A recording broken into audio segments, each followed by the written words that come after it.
welcome back to my YouTube channel. Woo!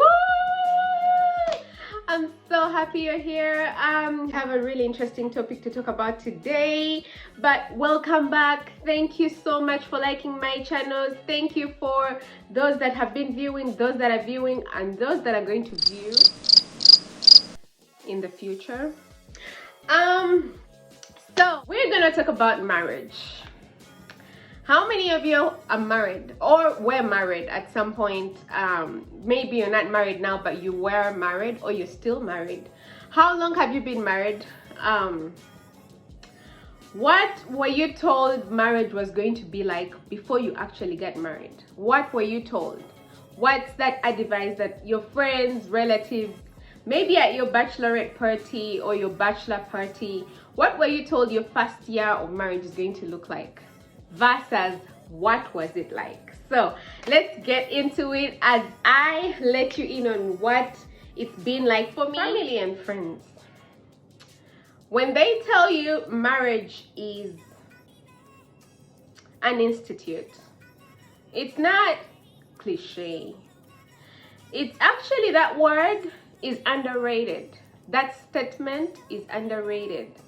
Marriage is an institute.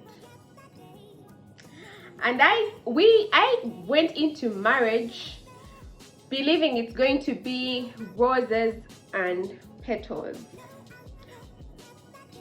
Petals of roses, I guess. Roses, you know, whatever. That's saying something. But it hasn't been that way. It hasn't been all glamorous and beautiful every single day. At least for the past 9.5 months, it hasn't been that way. It's actually you waking up and choosing each other every day. It's almost as if you wake up and say your vows again every day. The vows you made in church when you were getting married, in sickness and in health, in rich and in poor, until death do us apart. Now, instead of until death do us apart, scratch that and put until today ends, because the next day you might have to say those vows again. So it's not been, I was told it's gonna be glamorous. I was made to believe that marriage is going to be glamorous and all beautiful. You're always laughing and having a good time with your partner, and you know, you have all these butterflies 24/7. It hasn't been that way, but there's been beautiful moments. So I want to talk about the good and the bad, what it's been like. This is all my experience, so I'm just letting you in on what my experience has been in the past 9.5 months, and you could tell me what you think. So I'm going to start with the good stuff. Of course, the good stuff. What is the good stuff in being married? First and foremost, knowing that you have someone that is always going to be there for you, in the sense that you have someone to rely on. Maybe they do not show it to you, or they do show it to you, but someone you can always rely on. If your car is broke, you get, you know, you're by the roadside or something has happened, the first person you're gonna pick up your phone and call is going to be your partner. Knowing that you can actually do that with someone and they will not feel like, oh, this is not my place, you're overstepping. That is a beautiful thing. It's a beautiful thing, because before you're married, it's like your parents or your guardians are in that place. They're the first people you're gonna call in case you need help or something has happened. But now you have a partner, someone that is not related to you, to take up that, you know, to take up that. So that's a beautiful thing, having that, you know. It's kind of, it's almost like you have a friendship with someone, but you know they got you by the mere fact that they are your partner, your lifetime partner for that matter. Number 2, it's the physical touch. The physical, you know, the physical touch, knowing that you are married and you can have sexual intercourse without feeling guilty. Because I'm Christian, so in my religion, it's, or with my belief, actually it's not a religion, but with my belief, it's you're supposed to have sexual intercourse with, you know, when you're married. So with that being said, now that I am married and knowing that I can have, you know, intimacy and be with someone and not feel guilty, not feel like, oh my goodness, what have I done, I'm sinning. Oh, that is the most, like, that's one of the most amazing things. Just knowing that you can, you know, have it anytime, anywhere, any day, and you're not judged. Yeah, I know. So that's a beautiful thing too that I have enjoyed the past 9 months. Then number 3, the adventures. Every day is an adventure. Every single day has been an adventure with my husband. Whether the adventure has been like really tough or really beautiful, exciting, it's been an adventure. We are trying to discover each other. The fact that we did not even get to court for, or, you know, be boyfriend and girlfriend for a long time, this is the time we're taking to do it together, and we can do it publicly because we are married. Like, we don't have to hide. You know that thing that they say, no face, no case? I mean, when you're married, you could put it out there because you're married, right? Unless, I mean, I know things could happen and people separate and divorces and whatnot, but this is something you could do and adventure, go out, have fun, take trips, move around, hold hands, take pictures, post if you want to, because you're married and you could do it. I mean, this is your partner. It's kind of like when you signed in church. It's like you put it out there in the world that this is your partner. You've chosen them, they've chosen you. So you get to do adventures and not feel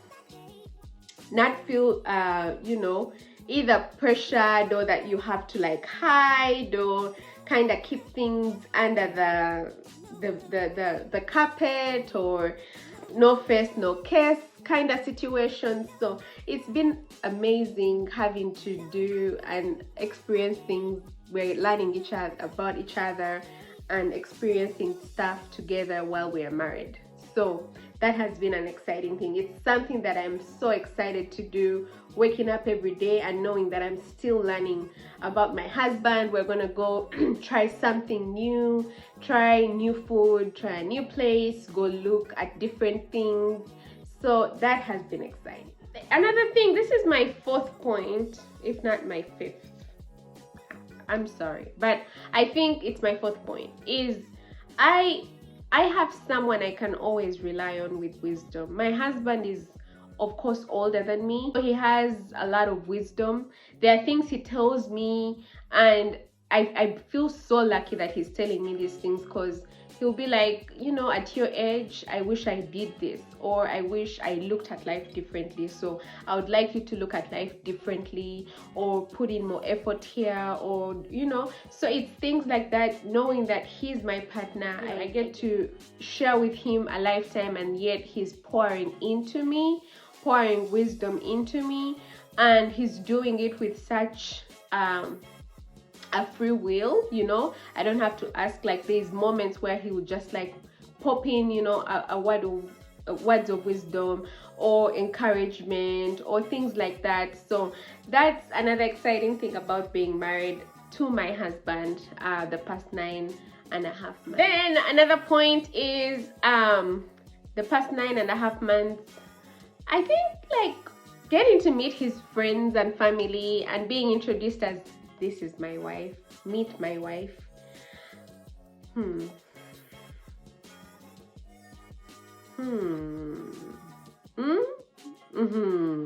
That, yeah, that's an exciting thing that I really, you know, I really like and appreciate, and it makes me so happy that I hold such a title for him, and he's proud to say it in front of, you know, everyone. That, in fact, he's excited to introduce me that way. So it's something that is a beautiful thing to experience and continue experiencing with my husband being married.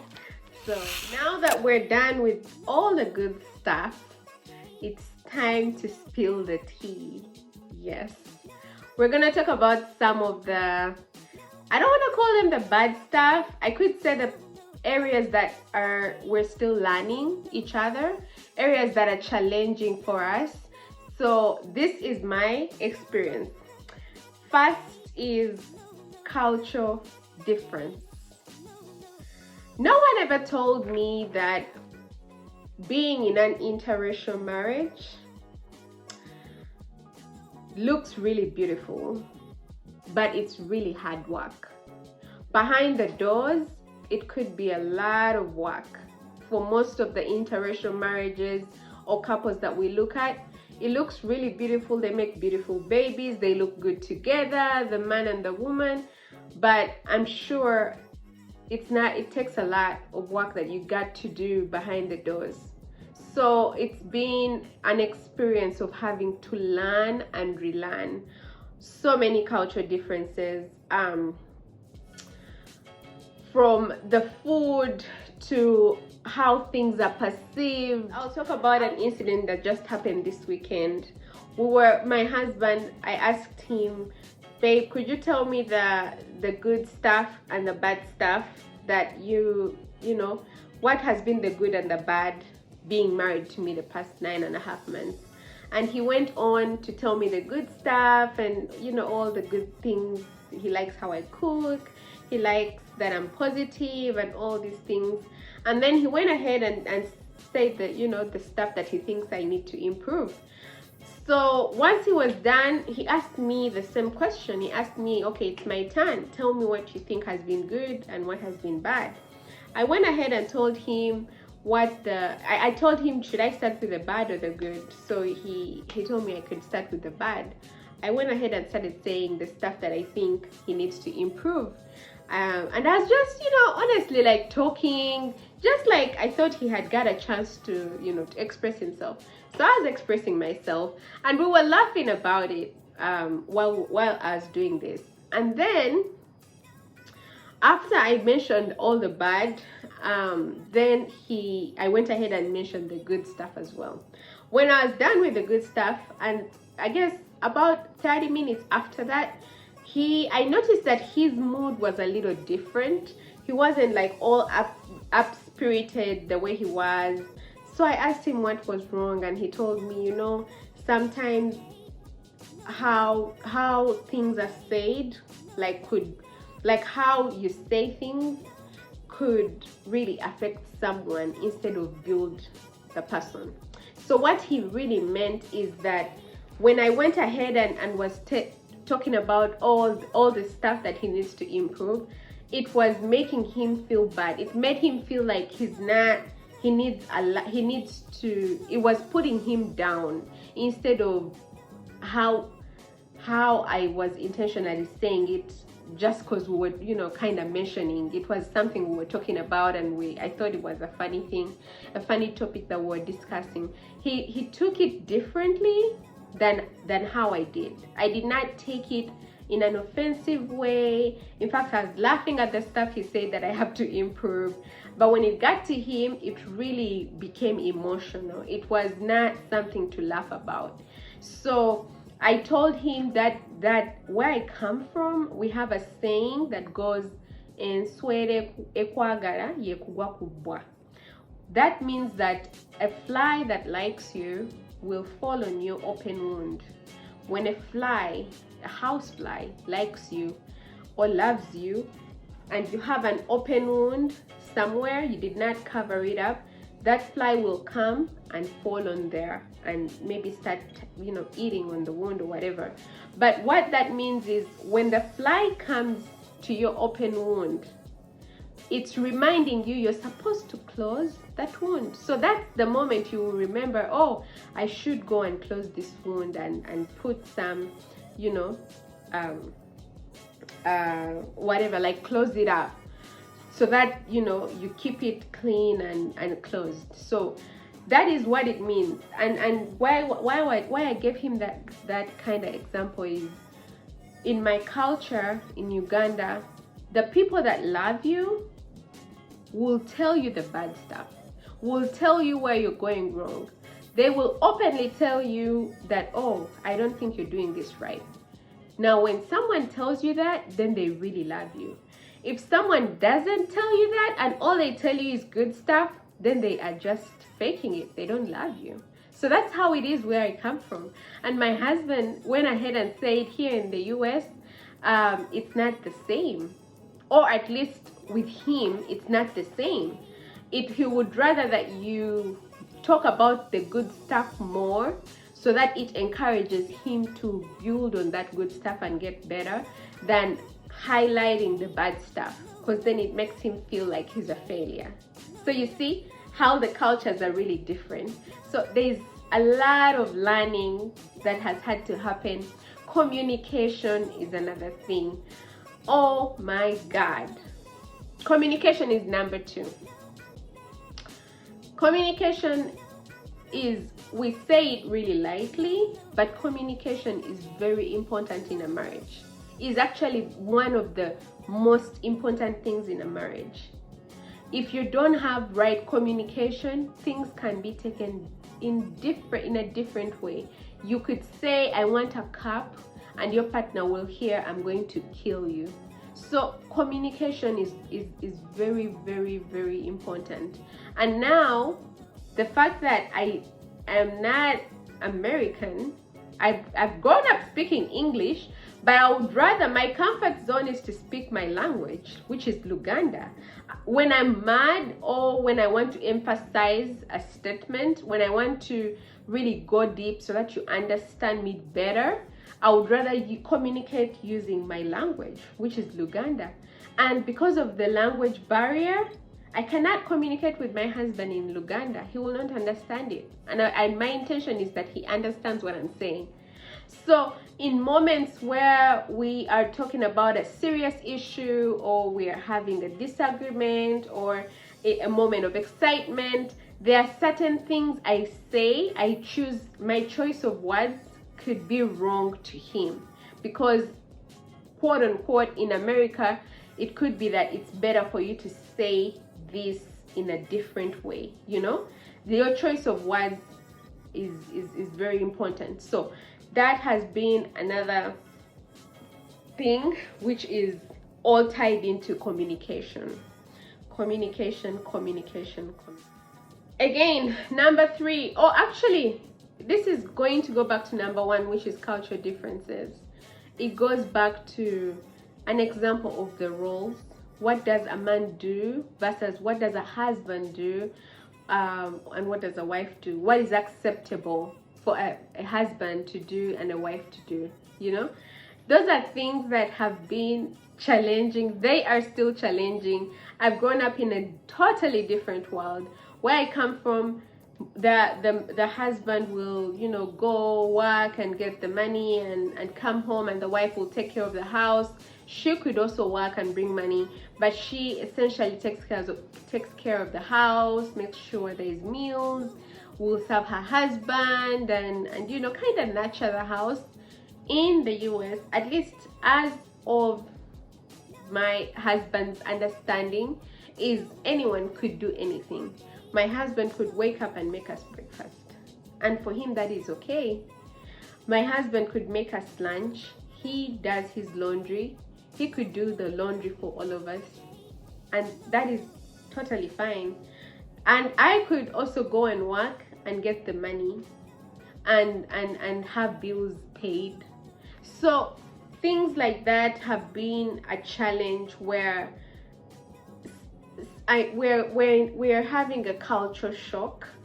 I get to tell him, oh, I was raised where it's supposed to be this way, or I cannot let you make me a meal and bring it to me, or I would rather that when you come back home, I make you a meal and make sure, you know, you've eaten, you're fed, you have your clothes and everything ready to get to bed. But he'll be like, no, I don't want you to do that for me. I don't need you to do all those things. I don't feel right that you're doing those things for me. I can do them for myself. And yet these are things that I was raised knowing that that's what a wife should do, or at least an ideal wife. And I mean, I would love to do those things for my husband, but for him, in his eyes, that is not right. It's like, it's not right. It doesn't sit right with him for me to do those things for him. He feels he can do them himself. It's not right that I get out of my comfort zone to come make him a meal, prepare his clothes, do this, make sure he's ready to go to work. He doesn't feel that it's something that I have to do, and yet I feel that I am happy to do it because he's my husband, you know. So that's another point with how you play out your roles of a husband versus roles of a wife. Then this brings me to my last point, which is the third point, with things that I have found in marriage. For me, particularly because of our age difference with my husband, there's been a challenge where my interests are totally different from his interests. And also this comes in play that we did not get to court for a long time to get to know these things about ourselves. So we are married, but we're really like getting to know each other in the sense. So I like music and you know, randomly going to restaurants, going out. I like to take trips and do stuff like that. Whereas my husband enjoys going to a live show, like where they're playing live music and someone is like doing jazz band, like at a jazz band, or you know, live music. Those are the kinds of things he likes. He likes to go to food markets where they're making lots of food and different kinds of food, and he likes to test different foods. He likes to read. That would be something that he would do and would be so happy doing. He has lots of books, so he likes to read. He likes to be on his computer and just like listen to different YouTube channels about like knowledge and business and stuff like that. And these are things that do not necessarily interest me. Whereas on the other hand, what interests me does not necessarily interest him, doesn't excite him. So it's been a challenge. It is a challenge for us, but I mean, that is what it's about. Marriage is about a compromise. So we're getting in a space where we have to compromise for each other. If this weekend we get to do what you like, the next weekend we get to do what I like, you know. So those are some of the things. So I was told it was going to be buttercream, roses, you know, sun.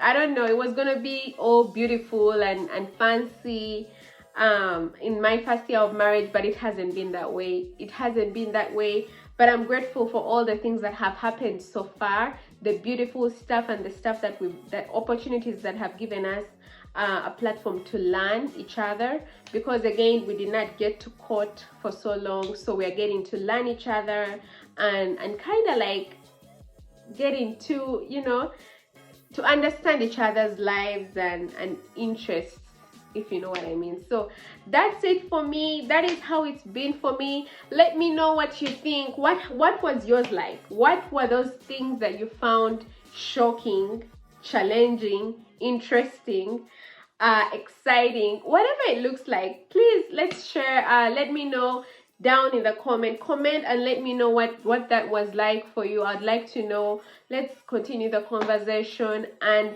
please subscribe, like, and share as much as possible. Thank you very much. I appreciate you for viewing my channel, and again, please subscribe to my channel. Thank you very much, and see you next week.